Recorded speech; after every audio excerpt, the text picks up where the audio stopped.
The job that I do is customer service, and that's the basic framework of what I do is to solve problems and sell products and solve problems and solve more problems and sell more products. And so I just wanted to give just a few brief words about customer service, and I do have a passion for this customer service. This is something that I've developed. I worked 19 years in radio, in the radio business, and this is carried over to a customer service position um, on the phone. So I work at my office at my desk 8 hours a day on the phone, talking to people all over the country. And I'm not going to say what company I work with, but this is a company that's very, very focused in. As a matter of fact, the new vice president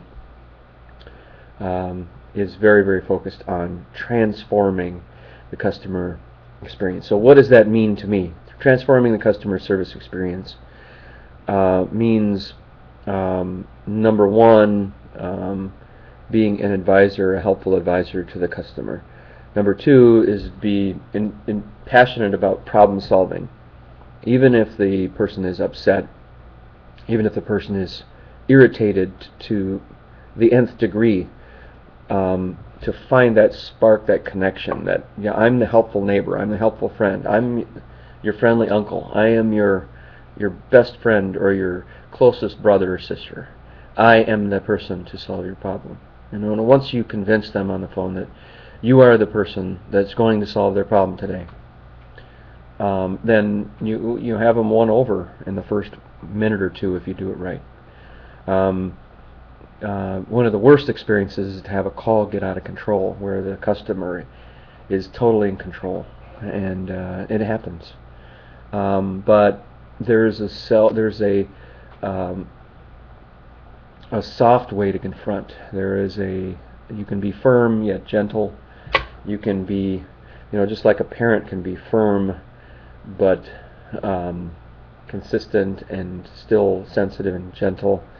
And there's that line you walk with customer service too, because if you're too hard line, if you draw the line in the sand, then what you end up doing is alienating the customer.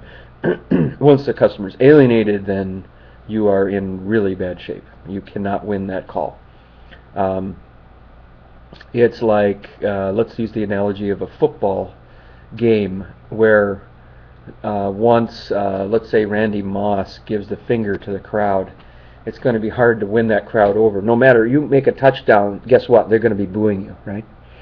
So in that sense, it's an analogous sense that the customer is always right, and if we do even halfway alienate that customer, they're gone. So you have to keep them as this, as this friend you're trying to help, and for me, being a nice person anyways is pretty easy for me to do.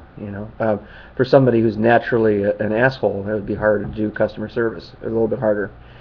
No, I'm just kidding. That's bad humor. But I'm really excited because the vice president is visiting today of our company, and his name is John, and he is just amazing at his enthusiasm for customer service and how we can transform this whole process.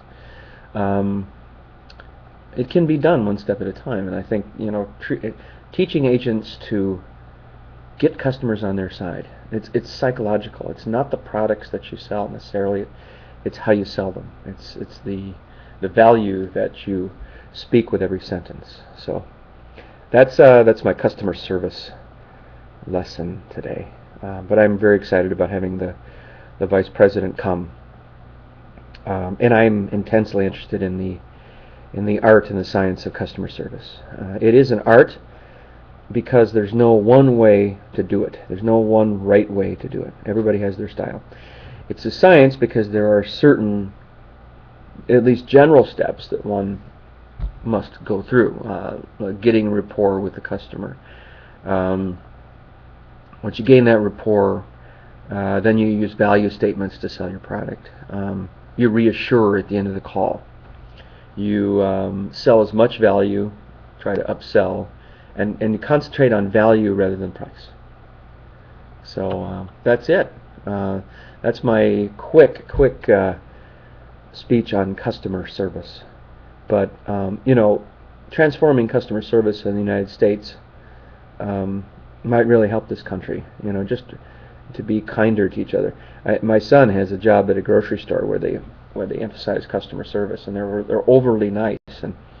And I joke with my wife. I said, that may cut a little of the coarse edges off our 17-year-old. If he's forced to be nice for so long.